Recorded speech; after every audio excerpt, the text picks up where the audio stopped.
পিকুটা চলে গেল। যাওয়ার পর থেকে মনটা সত্যি অনেক খারাপ। ঘরটা এখনো আগের মতোই লাগে, কিন্তু ওর ডাকটা আর শোনা যায় না। বাবা আমার মন ভালো করার জন্য আবারও 3টা পাখি এনে দিয়েছে। ওদের দেখে ভালো লাগে, খুশিও হই, কিন্তু জানি না কেন পিকুর জায়গাটা কেউ নিতে পারে না। আম্মু যখন এই পাখিগুলোকে পিকু ডাকে, আমার না খুব কষ্ট হয়।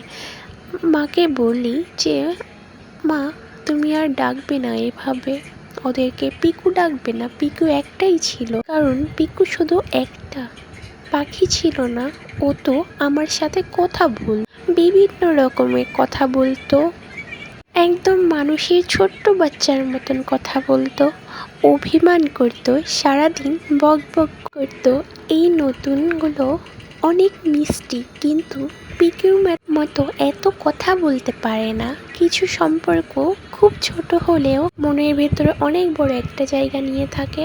অ্যাক্সিডেন্টগুলো আমার বাসার পাশেই হচ্ছে, কেমন একটা অবস্থা।